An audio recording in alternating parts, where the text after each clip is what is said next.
Hello everyone, welcome to History and Culture. In the deep, shadowy corridors of the Forbidden City, a long-buried secret quietly echoes.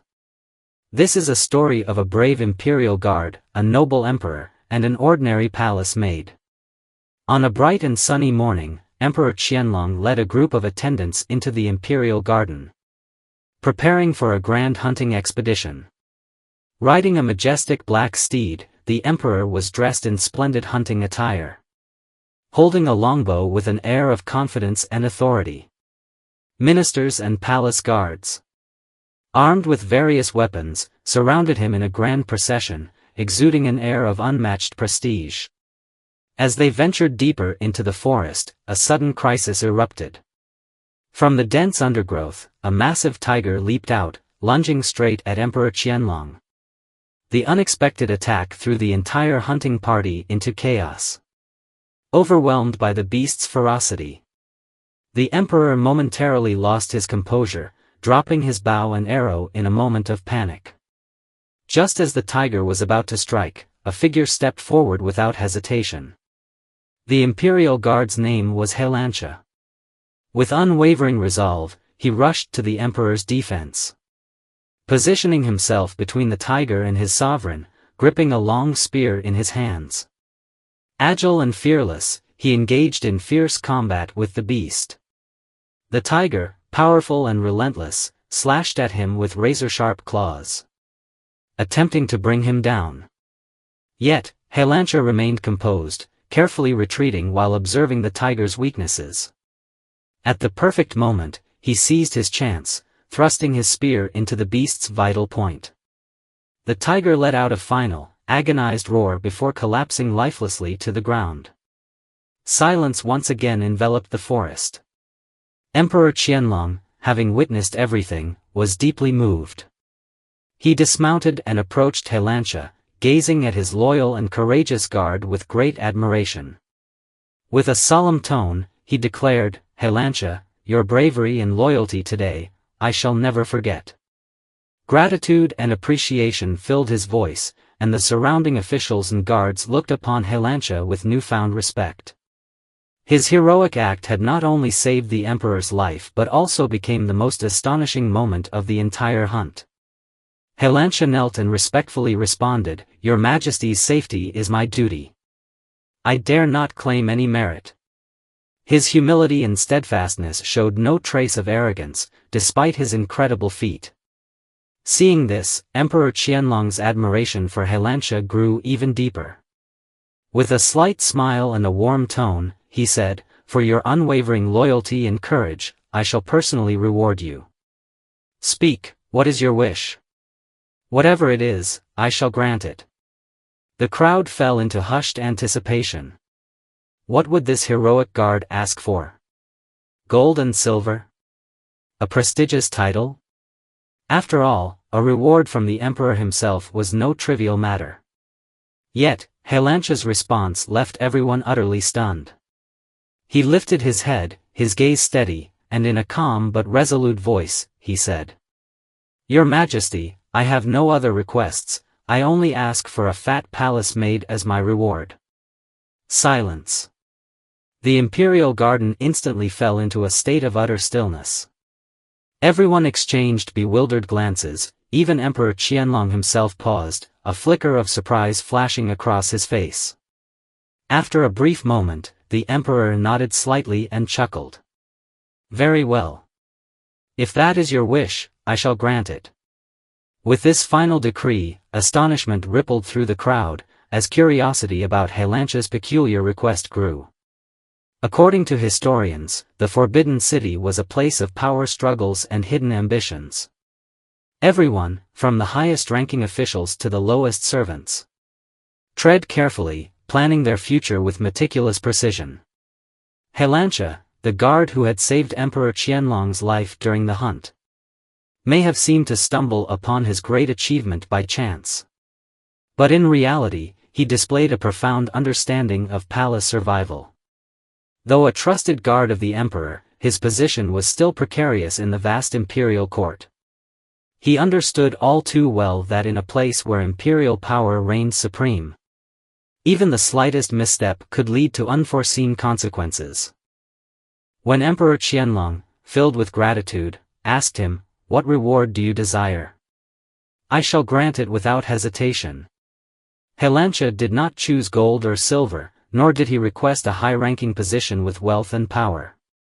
Instead, he made an unexpected decision. He wished for the emperor to bestow upon him a plump palace maid. As soon as this request was made, the surroundings fell into silence. Everyone exchanged glances, even Emperor Qianlong was momentarily stunned.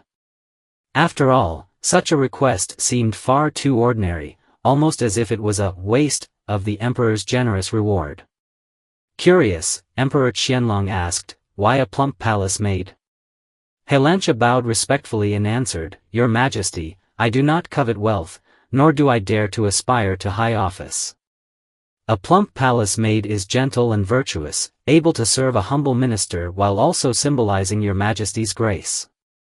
Emperor Qianlong pondered for a moment before smiling and nodding. "If that is your wish, I shall grant it." This seemingly simple request actually reflected Helancha's intelligence and caution. He understood well that asking for gold and silver might be seen as greedy, and requesting an official position could arouse resentment among court ministers, even leading the emperor to question his loyalty. By requesting a plump palace maid, not only did he avoid stirring any hostility, but he also demonstrated humility and gratitude for the emperor's favor. More importantly, this decision made Emperor Qianlong regard him in a new light. The emperor was not merely benevolent. He admired those who were both intelligent and prudent. In the intricate world of the imperial court, those who could navigate its complexities with skill were the ones who could go far. Because of this, Helancha not only received the emperor's reward but also gained greater trust and favor. As his status continued to rise, various forces within the court began to take more notice of him, some with admiration, others with jealousy. As he grew older, Helancha gradually distanced himself from the center of power, spending more time reflecting on his life. He had once held his ground amid the shifting tides of the Forbidden City, earning Emperor Qianlong's trust with his wisdom and loyalty. In his later years, his thoughts became deeper and more contemplative. Even though he was no longer active in court affairs, Emperor Qianlong still held him in high regard and maintained great trust in him. Whenever the nation faced major events, Helancha continued to provide his insights and counsel as a loyal veteran minister. He was no longer the fearless warrior charging into battle, nor was he the shrewd and cautious palace guard. He had become a wise man, deeply understanding the ways of the world and devoted to his country. According to historical records, Helancha spent his life on the battlefield, mastering military strategy and earning the deep respect of both soldiers and civilians. In the 20th year of Emperor Qianlong's reign, 1755, he served as a Solon Armored Guard, a military rank within the Manchu Eight Banners, and joined the campaign against the Dzungars and the Oirat Mongols. His exceptional military achievements led to his steady promotion to the rank of first-class Imperial Guard. From 1767 to the following year, Qianlong 32nd year, he participated in 2 campaigns against Burmese incursions. As the vanguard of the cavalry, he launched swift and decisive attacks, repeatedly defeating enemy forces and achieving remarkable victories. In the 36th year of Qianlong's reign, 1771, he traveled from Yunnan to Sichuan to take part in the Jinshuan Wars.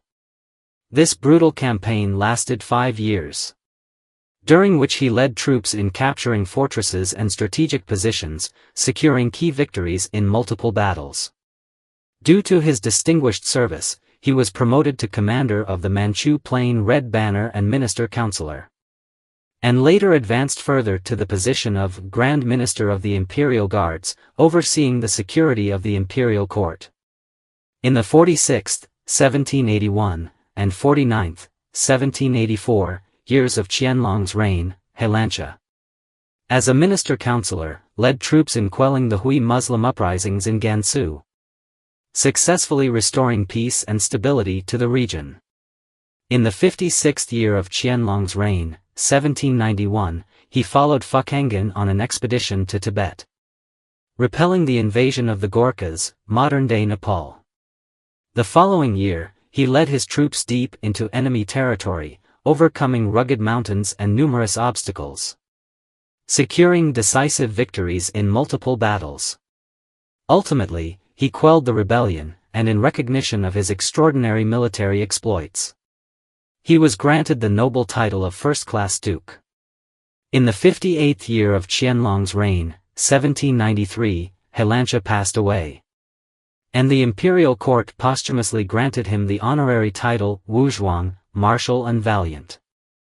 According to regulations at the time, only generals who had died in battle could be enshrined in the Temple of Loyal Martyrs. But Emperor Qianlong made a rare exception, ordering Helancha's name to be inscribed in the temple to honor his distinguished service. His name was also etched into the Hall of Purple Light, alongside other great heroes, cementing his legacy as one of the Qing dynasty's most celebrated military commanders. This is the History and Culture channel. Liking and subscribing are the greatest help and support to us.